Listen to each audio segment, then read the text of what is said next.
How you doing? Welcome to the fourth episode of the podcast. Today we have Tina Austin on. She is our sophomore senator. We're going to learn a lot about her today and what that position entails. So my name is Tina Austin. I am the sophomore senator. My major is liberal arts and sociology. Okay, cool. You are our sophomore senator, Right. right? So how did you get into this position and why? I would say how I got in this position. I knew the president, Sakura. Sakura. Yeah. And her and I were talking about it. I'm like, it seems interesting. Then when I talked to J1 about it, which is our president, I was talking to him saying, you think this is a good fit for me? Because I was questioning myself. Because I wanted to advocate for other students. And like I said, it's close to my heart. So I wanted to advocate for them. Okay, cool. It's funny because I feel like I didn't really see you a lot last year, but I did see you around a little bit. I know, Right. like everyone used to come into the room all the time and chill in there, so I would see you periodically. The most time I remember seeing you was when we were at the DC trip. I remember seeing you and Chris walking around and stuff, and then you guys were talking to Juwan. And I was like, oh, okay. Then that's when I was like, oh yeah, I've definitely seen her around a lot more, and I realized I'm like, okay, so she must be part of stuff. You must, because why you went with? Who'd you go with? I went with the EOF last year. Yeah, so I knew at that point I was like, okay, so she's involved. She's in different clubs or something. You know what I mean? Right. So I was like, I was kind of expecting to see you again this year, but I didn't know if you graduated or not. And then obviously when you became sophomore, so I was like, oh, before talking to Zakia or having anyone else like suggest joining SGA, Right. Did you already want to do that? At first, I didn't want to because I had other responsibilities, classes. I'm part of the psychology club, so I didn't want to say, okay, what if I become an officer here? Why not become SGA and I still oversee all the clubs instead? Okay. So I decided to switch it up. Did you want to do club coordinator? Because that seems like more.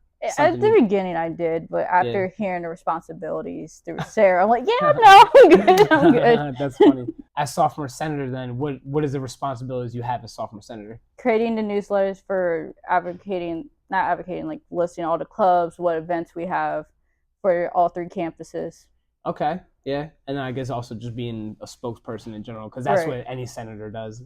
I remember last year when I was freshman senator, I was like, I didn't really know what to do too much sometimes, but because I was new at it, but I was really big into informing my classes of what's going on. Right. And like letting them know like the things that are happening around campus, even though, like I said, I was new. So I didn't know everything that was going on, but eventually towards the end, I caught on. Once I started doing the marketing team and interning with them, I was aware of a lot of the events that were happening. So, I'm still trying to get a hang of the sophomore senator. It's a lot trying to figure out, okay, which events you look at compared to what already you have. You know what I'm saying? Yeah, I got you. It's probably hard to keep up with everything too. It is. I mean, I feel like this year, it feels like this year so far, there's been more planning going on between all the clubs, and it seems like everyone's trying to get out their events. When last year, it was kind of crawling a little bit.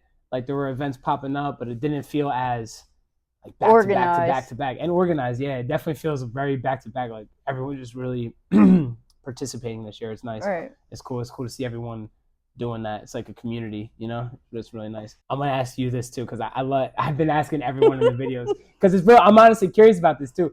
So joining student government, obviously you have some type of leadership qualities to you, right? Right. Or else you wouldn't be here. So would you ever let that transfer into the real world? After I was saying I always want to be a politician. Right? Yeah. Would you try to do something like that? I would not do no politics. Like I keep that separate from my personal life because everyone has their own opinion. I really keep it separate. For me, I'm part of the Leadership Honor Society anyway, so we have different responsibilities we have to do inside that organization. See, that's something, or like, I'm glad that you said that. I like that actually. You want to do so it doesn't even have to be like politics. You would never do anything like a community organizer, something like that. Maybe be like part of the parent-teacher thing. You would never do that like that? No, it's not my style. It's more of the goal is for become an academic advisor to help students who not only struggling picking out their classes, they want to talk to them about their mental health, because mental health is a big factor for all of us. So. Where do you think that passion comes from to want to do that? Because I've heard you talk about that a couple times. I'm actually certified in first adult mental health. Actually, during spring break of last year, I got certified in that through the school. Okay, so where does that come from then? I would say so many of my friends come up to me saying, "Can I talk to you about how I feel?" Okay. And we do it like in a private setting when no one else hears it. And I'm like, okay, let's see what recommendations I have. So because I used to suffer from mental health problems. But as time went on, I would always say, let me try a different approach and actually help others. You're like the friend that people can confide in and like talk to and stuff like that. That's good. It's good to be that for people. People need it. And it's 2024. It's okay to go to therapy. So, where do you see yourself working at after you graduate? Actually, I got accepted in the Stockton University, and I won 2 scholarships with them. So we were talking. I was talking to the faculty advisor. They're like, we can try to get you an internship at Stockton in the advising department, so you can work with one of the advisors and say a student needs help picking out classes. I can overshadow the advisor and help out. Okay, so do you know, like once you get your bachelor's and stuff, do you know what school you might want to work for? Would you want to work for university or like a high school, middle school? I would say either community college or university, depending on which door opens first. You don't want to work with like the younger kids? No. Nah. I mean, I am a godmother by nature, but I can't be like, okay, I'll take care of you. Like, no. Yeah. It probably can get a little too much sometimes working with like young kids, especially if you're not used to that. If you were looking for, when you get to that point, you're looking for a job like that, and then there's a university that's like all in California or something. Would you do that? I'm curious. It would depend on what the timing is, right? Okay. Because I'm getting married in 2 years. Yeah. So I have to wait for the timing to be Pacific, right? But I wouldn't mind saying, okay, we're going to move this time of ours and then just leave. Have you lived in New Jersey your whole life? I have. Yeah? Okay. Born and raised. Yeah, same. Have you ever traveled? I've traveled. Okay. You've been outside of the country? You like travel within the country? Just the States, not the country. Okay. Yeah, no, that's cool. As long as, you know what I mean? I always tell everyone, like, bro, get out. Philly's right there. You know what I mean? New York's only like 2.5 hours away. I know it's a little scary, but sometimes people that are born and raised, especially in Jersey, it seems weird because we kind of got a little bit of everything. Maybe it feels like we don't have to leave. But, you could really, like, there's, like, a lot of places to see, and it's easy to see them. That's what's, like, kind of cool in its own way about the United States. I don't know if you knew this, but I'm going to quote a statistic wrong probably, but I think it's, like, 48% of people have their passport. So it's almost like half. That's a big number. It's like half do, half don't, something like that. And a big portion of that, though, is America kind of consists of like a lot of different stuff that you would go see in other countries. We got the mountains, we got deserts, we got mega cities with big skyscrapers. We got places where there's waterfalls and geysers. We got the beaches down in Florida, like the Caribbean and stuff. So a lot of people don't travel because it can just I'm 2 blocks from the beach, actually. So you said what? I live 2 blocks from the beach, so I know. That's great. Did you live around like water around the time of Hurricane Sandy? Yeah. Did you get flooded out your house? Actually, I live in an apartment. The only thing that was damaged was my bathroom window. So we're right on the Molucca River, and when it happened, we didn't realize how bad it was going to be. And then we left to EHT to go just stay at my wife's sister's house for like the 2 nights. You know what I mean? We're like, oh, just go over. We came back, and it was like literally, I'm talking water lines in the walls like that high. Like if you could visualize the water in the apartment that we had at the time, things were just floating at some point. It must have been that much water because that's how high the water was. See, the water didn't come through. It was like a little bit of water, but a good thing we're on the level that it didn't come up. Now it's more like, okay, we had to use like a pizza box as our window light. Right? Yeah. Jersey's crazy, man. It's like you don't think you would experience that kind of weather here, but like you do. Yeah. Would you ever go for SGA president? That's a lot of that. No. Why would you go for that? It's nerve-wracking after what he lays out for all of us. It's like, okay, here's what you got to contact, who you got to contact. Use this email, use that email. It's like, okay, do you think what bothers you is trying to organize the stuff, or do you think it would be more like the public speaking and? It's more organization. Because even though I'm an organized person, but just trying to figure out what events will work, which ones are not going to work. Yeah. I mean, public speaking is not that bad for me. Yeah. Because I did ROTC at my high school. So they prepared us how to do public speaking. Oh, yeah, definitely. I'm sure that was fun. No. No, it wasn't. But the most nerve-wracking speech I had to do was like for the military ball. We had to speak in front of everyone. So they called you by your last name. So you had to go up there. Yeah. So I was the first one. And I'm like, what do I say? Like, I just randomly just came up with something in my head, thank everyone, thank my instructors, hugged them, called it a day. There you go. That's it. I mean, that's how you do it. That's what we're learning in public speaking class with Forrest, is like we're learning how to do speeches in an extemporaneous way, which means more or less off the top of your head, but you also kind of have I guess you could say an outline that you're going with. That's how I did really well with public speaking actually for here. So. Okay, word. Yeah, I see. Yeah, I'm doing all right so far. I'm curious to get my grade back today because definitely some mixed reviews I was getting, but I'm good though. So far, that first one I did pretty good. The second one was, I had a little bit too much, I think, going on.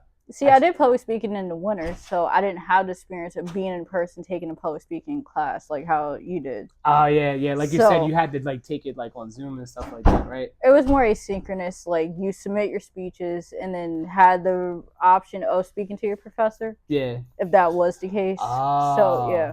Oh, interesting. 2 weeks. Oh man. See, I respect that because I feel like it's hard. That would be really hard to do, particularly that class. That would be really hard to do in that format because. Oh, we had a midterm too. Yeah, we had to highlight everything. Yeah, that's like crazy. With vocab words. I'm like, whoa. Okay. You could teach. I guess in that way, I'm not a public speaking teacher, but I guess you could teach different forms of rhetoric and that kind of stuff. You could teach all the paper stuff, but I just need the exercises in order to actually like do the speech part. Like I like how we do the filler word exercises. We get a minute and we get a random topic. And we didn't do all that. Yeah, ours was like, here's your stuff. Here's you gotta do like a paper on this, then a slideshow, then an outline. Then wow, that's interesting. Okay, we was able to be creative.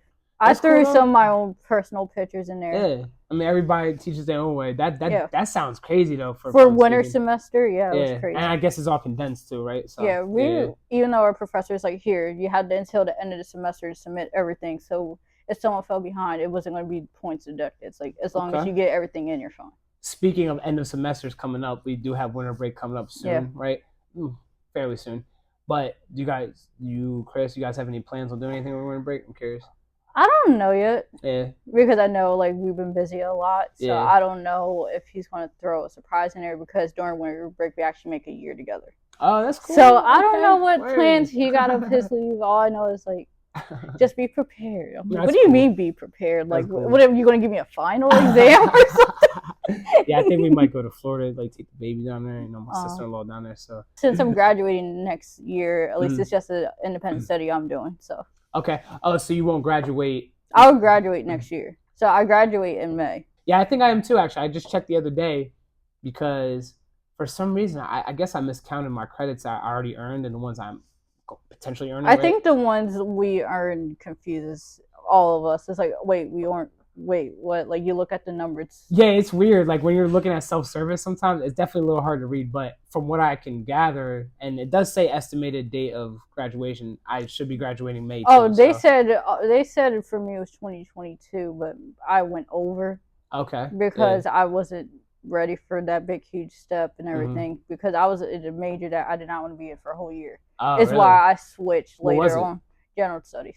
Oh, so you were just taking like the pre stuff, and then pandemic hit as soon as I was about to change my major too, and I'm like, see, there's something to explore there. I feel like as an older person that's coming to school, I'm about to be 32, and I felt like it was easy for me to choose essentially like I guess what specialization to do and what major. Because for me, I was like, okay, well, I'm going to come here and I'm either going to do something with politics, do something with music, because that's always been my other love of things. Right. Or I kind of wanted to get in a little bit into archaeology or like anthropology a little bit. So I was wrestling with all three of them. I was like, well, music, I could make money in that, but, whatever. I didn't feel like I would feel complete as a person. Right. Anthropology, I was just kind of like, I don't know. I think there might be too much math involved, and I'm not good at math, honestly. But and sociology, the politics stuff, it just, it's funny. I actually went to political science, and I didn't realize they didn't offer that option. But once I realized what sociology was, I was like, all right, let me just pick that because it seems the closest.